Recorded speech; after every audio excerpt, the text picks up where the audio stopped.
Hi friends, welcome to Katharanjani YouTube channel. ನೀವಿನ್ನೂ ನಮ್ಮ ಚಾನಲನ್ನು ಸಬ್ಸ್ಕ್ರೈಬ್ ಮಾಡಿಲ್ಲ ಅಂದರೆ ಈ ಕೂಡಲೇ ಸಬ್ಸ್ಕ್ರೈಬ್ ಮಾಡಿ. ಹಾಗೆ ಹೆಚ್ಚಿನ ನೋಟಿಫಿಕೇಷನ್ಸ್ಗಳ ಅಪ್ಡೇಟ್ಗಾಗಿ ಪಕ್ಕದಲ್ಲಿರುವ ಬೆಲ್ ಐಕಾನನ್ನು ಪ್ರೆಸ್ ಮಾಡಿ. ಅನುರಾಗ ಬಂಧನ ಭಾಗ 87. ಸ್ವಾತಿ ಬರುತ್ತಿರುವ ವಿಷಯ ತಿಳಿಸಲು ಅಭಿಗೆ ಕರೆ ಮಾಡಿ ಸೋತು ಹೋದಳು ಪ್ರಾದ್ಯ. ಎಷ್ಟು ಕರೆ ಮಾಡಿದರೂ ಅವನು ಸ್ವೀಕರಿಸಲಿಲ್ಲ. ಮನೆಗೆ ಬಂದ ಮೇಲೆ ಹೇಳಿದರಾಯಿತು ಅಂದುಕೊಂಡು ಸುಮ್ಮನಾದಳು. ಅಭಿ, ಏನ್ ಹೇಳ್ತಿದ್ಯಾ? ನಿಜಾನ?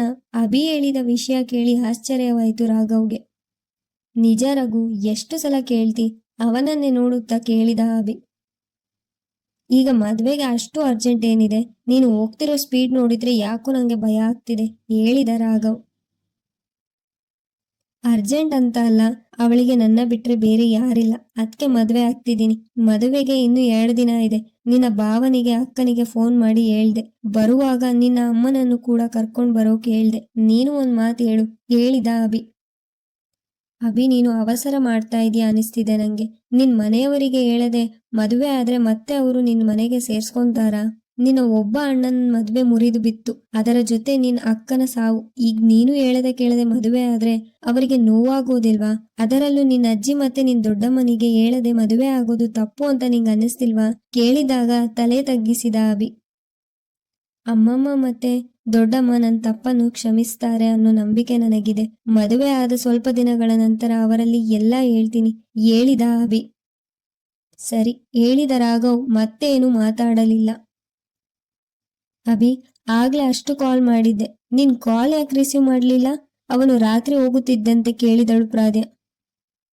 ಫೋನಲ್ಲಿ ಚಾರ್ಜ್ ಇರ್ಲಿಲ್ಲ. ಮನೆಗೆ ಹೋಗಿ ಫೋನ್ ಚಾರ್ಜಿಂಗ್ಗೆ ಹಾಕಿ ಫ್ರೆಶ್ ಅಪ್ ಆಗಿ ಫ್ರೆಂಡ್ ಜೊತೆ ಸ್ವಲ್ಪ ಹೊರಗಡೆ ಹೋಗಿದ್ದೆ. ಈ ಎಲ್ಲವನ್ನು ಪ್ರಶ್ನೆ ಮಾಡ್ಬೇಡ ನೀನು, ಹೇಳಿದಾಗ ಸುಮ್ಮನಾದ ಪ್ರಾದ್ಯ ಮತ್ತೆ ಅವನಲ್ಲಿ ಏನು ಮಾತಾಡಲಿಲ್ಲ. ಸ್ವಾತಿ ಬರುತ್ತಿರುವುದನ್ನು ಕೂಡ ಅವನಲ್ಲಿ ಹೇಳಲು ಮರೆತೇ ಬಿಟ್ಟಳವಳು. Congrats Raghav and Abhishta. Training ಎಲ್ಲ ಮುಗಿಸಿ ಈಗ ಪೋಸ್ಟಿಂಗ್ ಕೂಡ ಆಯ್ತು. ಇನ್ನೇನ್ ಬೇಕು? ಜನರಕ್ಷಣೆ ನಮ್ಮ ಹೊಣೆ.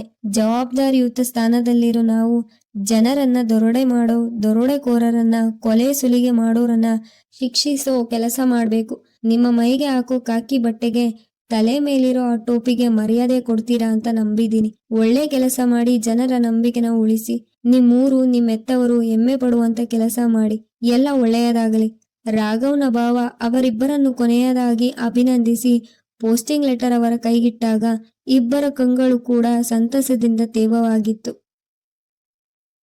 Thank you sir, thank you so much. ಇದುವರೆಗಿನ ನನ್ನ ಪ್ರತಿ ಹೆಜ್ಜೆಯಲ್ಲಿ ನನ್ನ ಜೊತೆ ಇದ್ದಿದ್ದಕ್ಕೆ. ನಾನು ಪೊಲೀಸ್ ಆಗ್ಬೇಕು ಅನ್ನೋದು ನನ್ನ ಅಕ್ಕನ ಆಸೆ ಆಗಿತ್ತು. ನಾನು ಬೆಂಗಳೂರಿಗೆ ಬಂದು ಎಕ್ಸಾಮ್ ಅಟೆಂಡ್ ಮಾಡೋಕೆ ಅಕ್ಕನೇ ಕಾರಣ. ಈ ಖುಷಿ ವಿಷಯನ ಅವಳಲ್ಲಿ ಹೇಳೋಣ ಅಂದ್ಕೊಂಡ್ರೆ ಅವಳೇ ಇಲ್ಲ. ಹೇಳುತ್ತಾ ಭಾವುಕನಾದ ಅಭಿ. ನಿನ್ನ ನೋವು ನಮ್ಗೆ ಅರ್ಥ ಆಗುತ್ತೆ ಅಭಿಷ್ಟ. ನ್ಯಾಯದ ಹಾದಿಯಲ್ಲಿ ನಿನ್ ಜೊತೆ ಯಾವಾಗ್ಲೂ ನಾನಿರ್ತೀನಿ.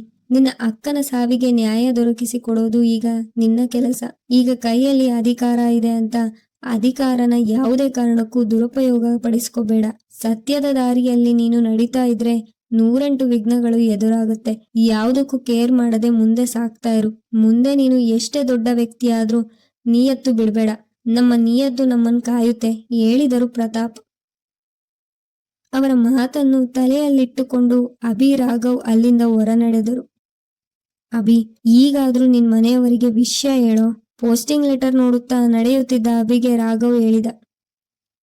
ಈಗ ಹೇಳಲ್ಲ, ಅದಕ್ಕಿನ್ನು ಕಾಲ ಕೂಡಿ ಬಂದಿಲ್ಲ. ನೀನು ನನ್ನ ಬಗ್ಗೆ ಚಿಂತೆ ಮಾಡಬೇಡ. ಮೊದಲು ನಿನ್ನ ಅಮ್ಮನಿಗೆ ಹೋಗಿ ವಿಷಯ ಹೇಳು. ಅವರ ಕಣ್ಣಲ್ಲಿ ಕಾಣೋ ಆ ಖುಷಿನ ನೋಡು. ಎತ್ತವರ ಮುಖದಲ್ಲಿ ಖುಷಿ ನೋಡೋ ಅದೃಷ್ಟ ಎಲ್ಲರಿಗೂ ಸಿಗೋದಿಲ್ಲ. ನೀನು ಮನೆಗೆ ಹೋಗಿ ಬಾ, ಹೇಳಿದ ಅಭಿ ಕಮಿಷನರ್ ಆಫೀಸ್ನಿಂದ ಹೊರಟ. ಪ್ರಾದ್ಯ, ನಿಂಗೆ ಇಷ್ಟು ದಿನ ನಾನೇನು ಕೆಲಸ ಮಾಡ್ತಾ ಇದ್ದೀನಿ ಅಂತ ಹೇಳಿರ್ಲಿಲ್ಲ. ನೀನು ನನ್ನ ಬಾಳ ಸಂಗಾತಿ ಆಗುವವಳು. ನಿನ್ನಲ್ಲಿ ಹೇಳದೇ ಇದ್ರೆ ಹೇಗೆ? ನಿನ್ನ ಗಂಡ ಒಬ್ಬ ಪೊಲೀಸ್ ಸಬ್ ಇನ್ಸ್ಪೆಕ್ಟರ್ ಅಂತ ಧೈರ್ಯದಿಂದ ಹೆಮ್ಮೆಯಿಂದ ನೀನು ಎಲ್ಲರಲ್ಲೂ ಹೇಳ್ಕೋಬಹುದು. ನಿಂಗೆ ನನ್ ಪೊಲೀಸ್ ಅಂತ ಗೊತ್ತಾದಾಗ ಖುಷಿ ಆಗುತ್ತೋ ಬೇಜಾರಾಗುತ್ತೋ ನಾನು ನೋಡ್ಬೇಕು. ನಮ್ ಮದುವೆ ಆದ್ಮೇಲೆ ಹೊಸ ಕೆಲಸದ ಜೊತೆ ಹೊಸ ಊರಲ್ಲಿ ಹೊಸದಾಗಿ ಸಂಸಾರ ಶುರು ಮಾಡೋಣ. ಯಾವಾಗ ನಿನ್ನಲ್ಲಿ ವಿಷಯ ಹೇಳ್ತೀನೋ ಅನಿಸ್ತಿದೆ. ಫೋನ್ ಮಾಡಿ ಹೇಳೋದಿಲ್ಲ, ಡೈರೆಕ್ಟ್ ಆಗಿ ಹೇಳ್ತೀನಿ. ಬೇಕರಿಯಲ್ಲಿ ಸಿಹಿ ಖರೀದಿಸಿ ಕ್ಯಾಬ್ ಮಾಡಿಕೊಂಡು ಪ್ರಾದ್ಯ ಇದ್ದಲ್ಲಿ ಹೊರಟ ಅಭಿ. ಈಗ ದಾರಿ ಕೂಡ ದೂರ ಅನಿಸ್ತಿದೆ ಪ್ರಾದ್ಯ. ಟ್ರಾಫಿಕ್ ನಲ್ಲಿ ಸಿಕ್ಕಿ ಹಾಕಿಕೊಂಡಿದ್ದವ ಮನಸ್ಸಲ್ಲೇ ಮಾತಾಡಿದ. ನನ್ನ ಅಮ್ಮಮ್ಮನಿಗೆ ಪೊಲೀಸ್ ಅಂದ್ರೆ ಇಷ್ಟ ಇಲ್ಲ. ಅವರಿಗೆ ವಿಷಯ ಗೊತ್ತಾದ ದಿನ ಹೇಗೆ ರಿಯಾಕ್ಟ್ ಮಾಡ್ತಾರೋ. ಒಂದು ನಮ್ಮ ಮದುವೆ ವಿಷಯ, ಇನ್ನೊಂದು ನನ್ನ ಕೆಲಸ. ನನ್ನ ಅಮ್ಮಮ್ಮನಿಗೆ ನನ್ನ ಜೊತೆ ಕೋಪ ಮಾಡಿಕೊಂಡು ಜಾಸ್ತಿ ಹೊತ್ತು ಇರೋಕೆ ಆಗಲ್ಲ. ಅವರೇನು ಅಂತ ನಂಗೆ ಚೆನ್ನಾಗಿ ಗೊತ್ತು. ಯೋಚಿಸುತ್ತಿದ್ದವನಿಗೆ ಮನೆ ಸಮೀಪಿಸಿದಾಗ ಕ್ಯಾಬ್ ಡ್ರೈವರ್ಗೆ ಕಾರ್ ನಿಲ್ಲಿಸಲು ಹೇಳಿ ಅವರಿಗೆ ಪೇ ಮಾಡಿ ಪ್ರಾದ್ಯ ಮನೆಗೆ ನಡೆದ ಅಭಿ. ಕತೆ ಮುಂದುವರಿಯುವುದು. ನಿಮಗೆಲ್ಲ ಈ ಕತೆ ಇಷ್ಟವಾಗಿದೆ ಎಂದು ಭಾವಿಸ್ತೇನೆ. ಕತೆ ಇಷ್ಟವಾಗಿದ್ದಲ್ಲಿ ಲೈಕ್ ಮಾಡಿ, ಕಮೆಂಟ್ ಮಾಡಿ, ಶೇರ್ ಮಾಡಿ. ಧನ್ಯವಾದಗಳು.